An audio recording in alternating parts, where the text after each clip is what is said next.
Oi, pessoal! Hoje é quarta-feira, quinta-feira já, perdão, quinta-feira, dia 5 de outubro de 2023. Nós estamos ao vivo aqui na TVT com o programa Geopolítica em Foco. Eu sou a Naama Nunes e a gente sempre lembra você que nos assiste aqui pela TVT que você pode acompanhar essa e também outras edições do programa Geopolítica em Foco no nosso canal da TVT no YouTube. O endereço é youtube.com/redetvt. Por lá você tem toda a nossa programação também do programa Geopolítica em Foco e, é claro, para analisar as notícias aqui do dia, as notícias internacionais. Felizmente eu não estou sozinha, já está aqui conectado com a gente o nosso professor, sociólogo e também escritor Dejane Mirham. Professor, bom dia nessa quinta-feira, já encaminhando para o finalzinho da semana.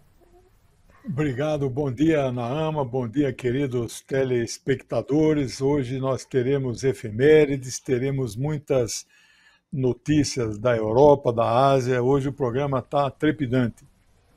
É isso mesmo, nós vamos falar sobre essa efeméride aqui no Geopolítica em Foco. A gente vai falar da guerra do Yom Kippur, um conflito árabe-israelense que ocorreu em outubro de 1973. Quais foram os resultados dessa guerra? O professor daqui a pouquinho já explica, já traz todos os detalhes aqui pra gente no Geopolítica em Foco. A gente vai falar também com o professor sobre a primeira transação bancária da história entre Brasil e China feita com moedas locais. Quais caminhos se abrem daqui para frente a partir dessa transição? A gente também vai ouvir o professor por aqui. Tem também eleições na Inglaterra, no México, tem oposição também de um grupo conservador aos diálogos que o Papa Francisco tem feito a temas bastante sensíveis para a Igreja Católica. O professor também vai trazer tudo isso e muito mais aqui no Geopolítica em Foco. Fica com a gente, fica coladinho nos próximos minutinhos. O programa está muito bom e a gente começa agora com essa efeméride, então vamos lá.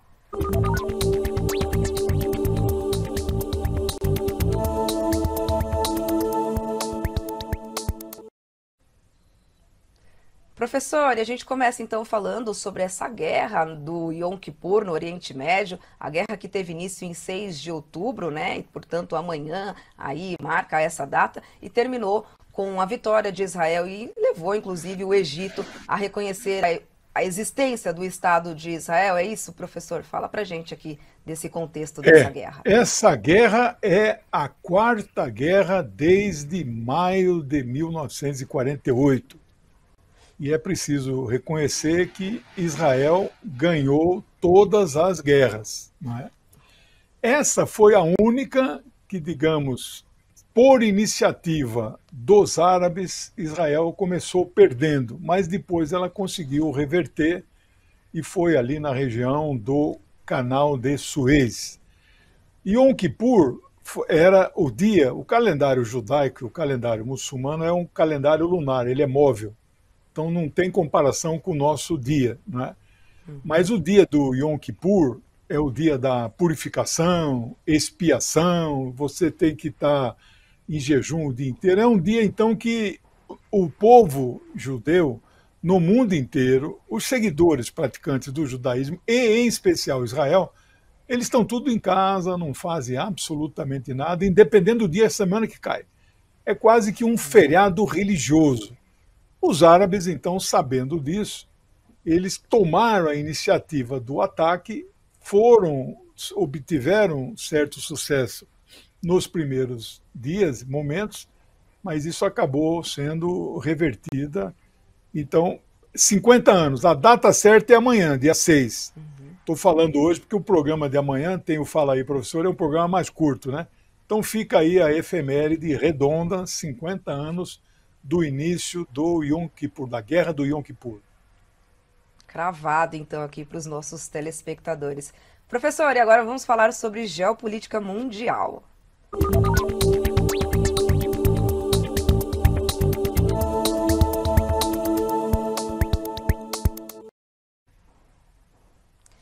Professor, e pela primeira vez na história, Brasil e China fizeram uma operação completa e usando moedas locais entre os países, deixando o dólar. As transações foram feitas em yuan e também em real, envolvendo uma exportação de celulose do Eldorado Brasil, da empresa daqui, feita do Brasil para lá na China. Quais caminhos se abrem daqui para frente, professor, a partir dessa transação entre Brasil e China? Primeiro que essa é uma reportagem que não está na primeira página da edição impressa. E mesmo no portal você vai ter que entrar lá no fundo para achar e garimpar essa matéria. E quando você acha a matéria, ela é uma matéria anódina, como se estivesse noticiando um fato corriqueiro. Não há nenhuma análise por parte de quem escreve sobre o significado disso. E nós fizemos questão de abrir o programa hoje com isso, porque isso é um golpe muito grande no dólar como moeda única de transações comerciais. A Rússia e a China já fazem isso. Comércios, eles são vizinhos, eles fazem em rublo e yuan, não tem problema. Mas o Brasil, fazendo isso a primeira vez, é de um significado geopolítico impressionante. Nós ainda não aquilatamos, por isso nosso dever aqui é trazer o assunto, analisar. Isto é mais um passo na desdolarização do mundo, ou no chamado desacoplamento mundial do dólar, né? Então, parabéns aí ao Brasil e à China que fizeram esse acordo em suas moedas locais. Tá aí o caminho, então, a ser trilhado. Professor, e vamos para a Europa agora.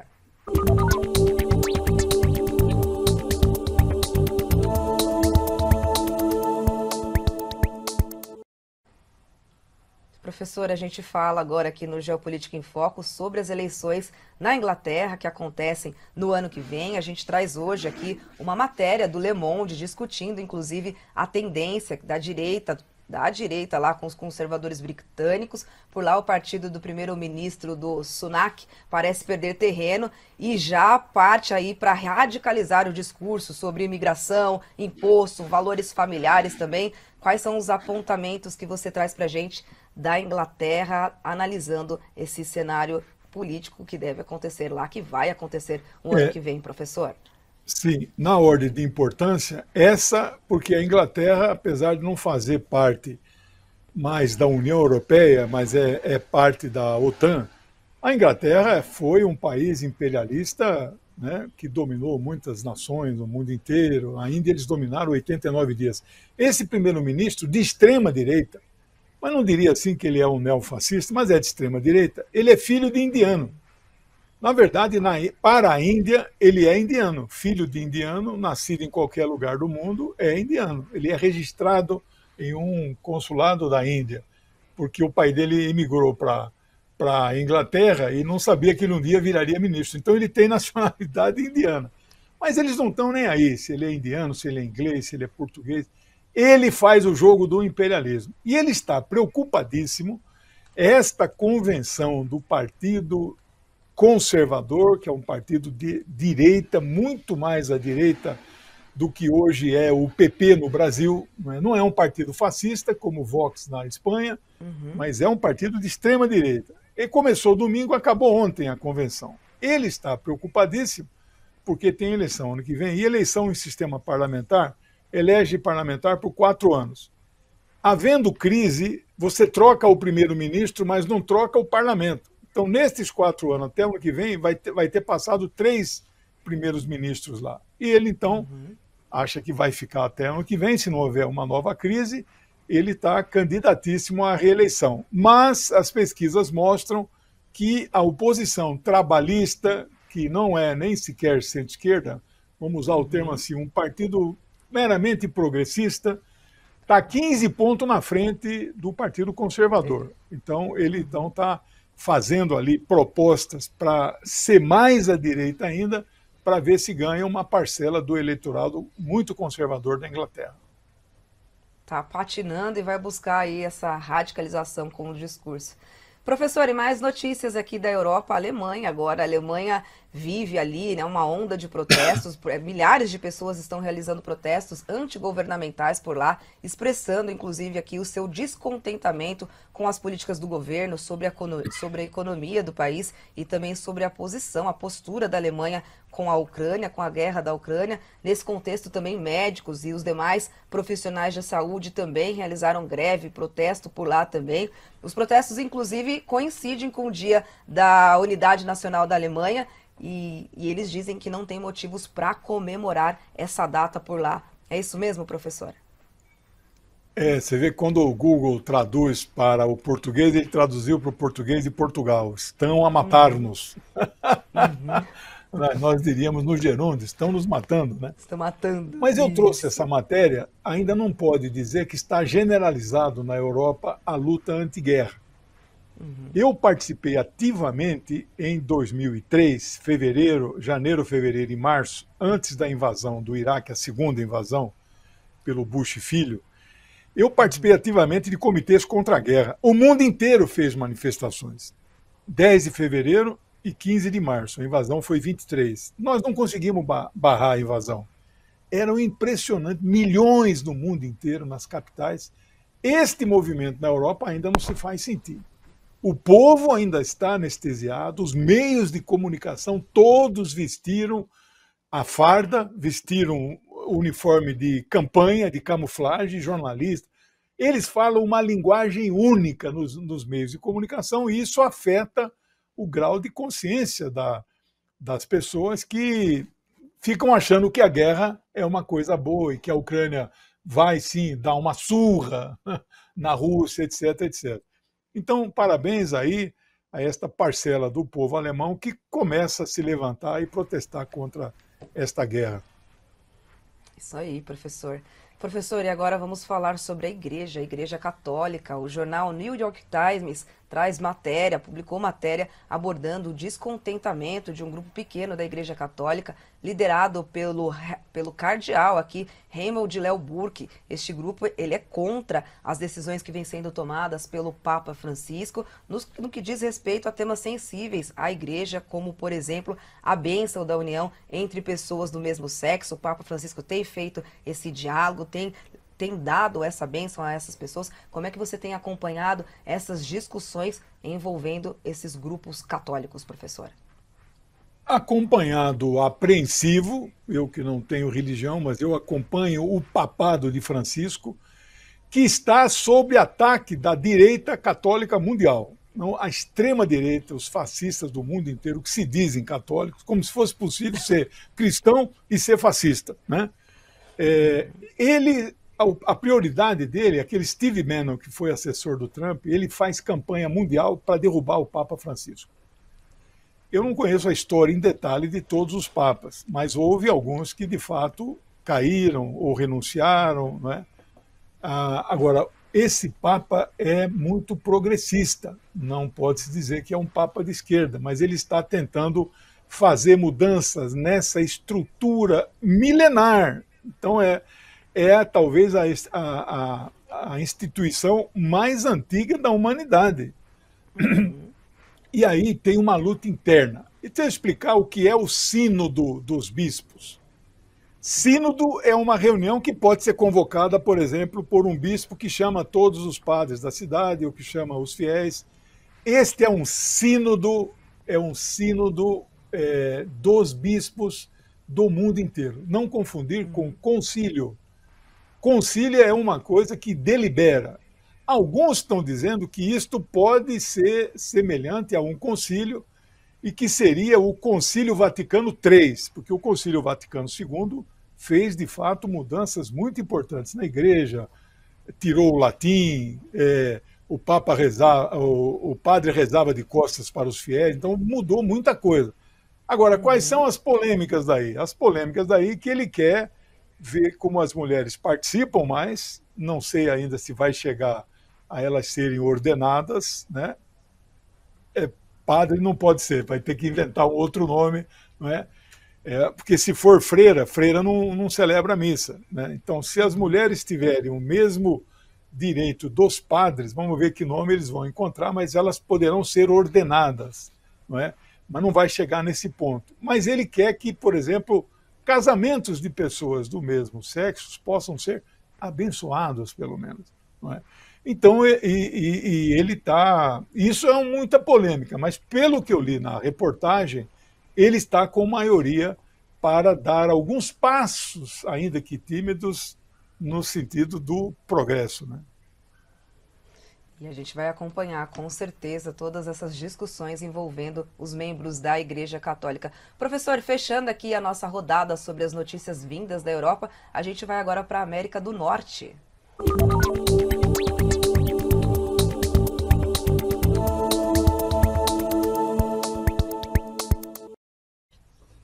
Professor, tema da nossa conversa agora é o México, porque o México também realiza suas eleições presidenciais no ano que vem. A Cláudia Sheinbaum, candidata de esquerda, segue liderando as pesquisas de intenção de voto por lá. É isso, professor? O que você traz aqui para a gente sobre as eleições Olha, no México? o presidente atual do México, o apelido dele é AMLO, AMLO, que são as siglas do nome dele.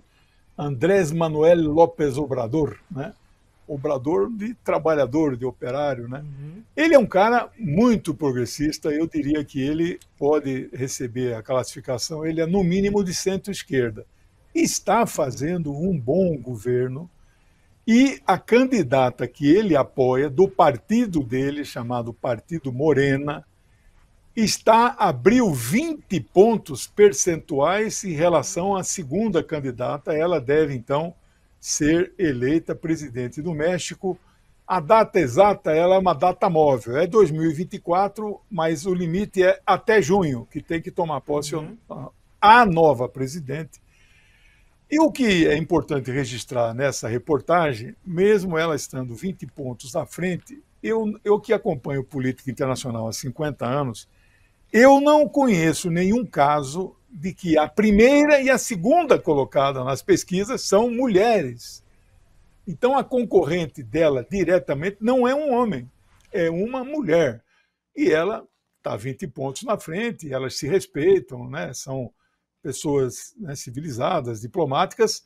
Então, parabéns aí à Cláudia, que deve vencer, mas a segunda colocada também está cumprindo um papel importante no sentido de valorizar o trabalho político das mulheres. Aí essa é a segunda colocada. O nome dela é de difícil pronúncia, né? Xochitl Gálvez, né? Então, mas é uma mulher de direita e espero que perca mesmo fragorosamente. Muitos pontos à frente da outra candidata, né, professor? Agora vamos para a América do Sul.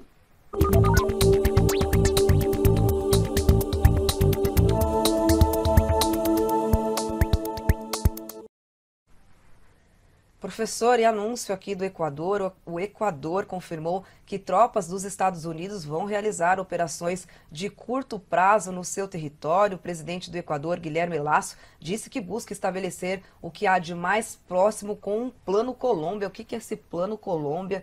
Que operações são essas, professor, a serem realizadas no território equatoriano? O Plano Colômbia é muito antigo. Sob o pretexto de combater o narcotráfico na Colômbia, os Estados Unidos montaram bases militares em vários países da região, que agora eles começam a ficar meio encurralados. Mas o Equador, o sonho de consumo dos Estados Unidos é ter uma base no Equador. Não tem, porque o Equador foi governado durante pelo menos 8 anos por um presidente muito progressista que sofreu lawfare igual o nosso presidente Lula, está exilado, está morando na Bélgica com a esposa, porque se pisar no Equador ele será preso. O Equador terá eleições agora dia 15 de outubro, sem ser esse domingo próximo, o outro, que aliás também nesse domingo próximo, o outro, dia 15, terão eleições na Polônia e o governo pró-guerra pode perder as eleições. E no terceiro domingo, 22, vem aqui eleição para a Argentina. Então você veja que esse mês aqui tem muito assunto para nós conversarmos a partir da semana que vem. Bom, o Equador atualmente é governado por um presidente de extrema direita. Pior do que ser de extrema, não é neofascista, mas é um homem de extrema direita, conservador demais. Pior do que isso, ele é um neoliberal, ele é um banqueiro. O que é o neoliberal? É aquele que defende a chamada financiarização do capital. Ou seja, o capital não é produtivo. Em vez de criar emprego, abrir empresa, criar postos de trabalho, ele deixa o dinheiro parado no banco, né, rendendo juros. Ele é banqueiro. Ele fez aquilo que popularmente se chama de morte cruzada. Ele convocou eleições gerais, né, que inclusive ele encurtou o seu próprio mandato e também dissolveu lá o parlamento e a constituição destes países ali mais ao norte da nossa subcontinente, e eles permitem dissolver o parlamento brasileiro. Aqui no Brasil, não sei se o presidente tem este poder. Então é morte cruzada, ele matou os dois, e estas eleições são muito importantes. E aí vamos ver, o candidato do Rafael Correia, ex-presidente, está em primeiro lugar nas pesquisas, mas está muito pau a pau. O segundo colocado, que é apoiado por toda a direita lá do Equador, também tem chance já é segundo turno, né? E esta manobra militar, por menor que seja, veja a imagem do presidente com chapéu de exército, etc., né? Então, por menor que seja, que eles tentam minimizar, não, é uma operação militar muito pequenina, não se preocupe e tal, é perigosíssimo, é mais uma base militar que poderá ser instalada em nosso subcontinente. Tá aí, então, a gente vai acompanhar com certeza todo esse cenário por lá, todas as eleições que acontecem ainda esse mês. Professor, vamos agora para o Oriente Médio.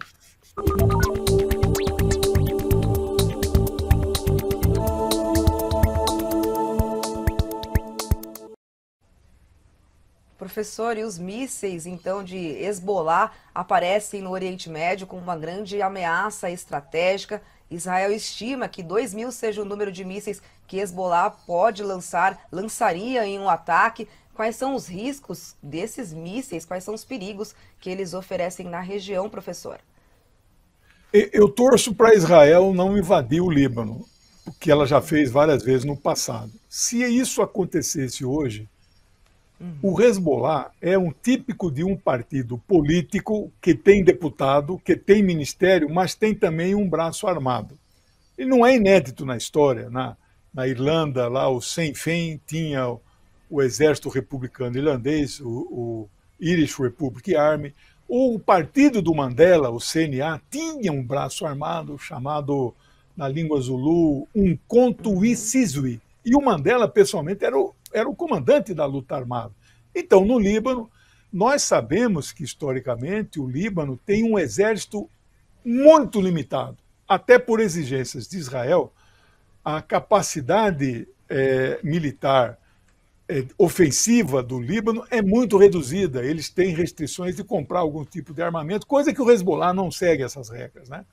E o Hezbollah tem, de fato, muitos mísseis, ninguém sabe aonde estão, mas o Hezbollah é hoje o partido político com o seu braço armado que, na prática, defende verdadeiramente o Líbano de uma invasão israelense. O Hezbollah não vai fazer nenhuma agressão por iniciativa deles, mas está ali de prontidão para defender o Líbano. Eu estive no Líbano 3 vezes, tive contato com o lado político, né, do Partido de Deus, né, Hezbollah em árabe é Partido de Deus, e eles, então, são muito queridos na população pelos cristãos e pelos sunitas, eles são muçulmanos xiitas, né?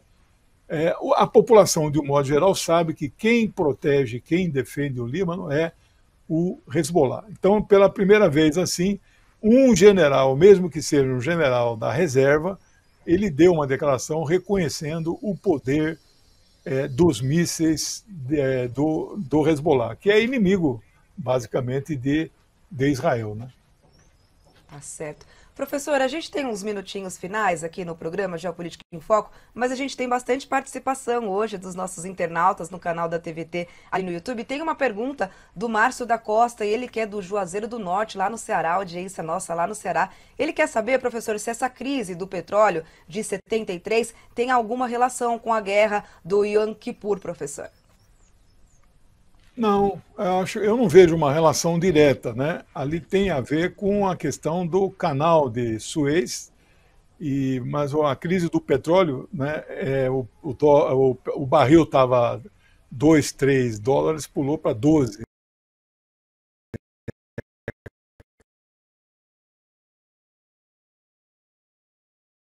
Nada de territórios que Israel roubou dos árabes. Olha só.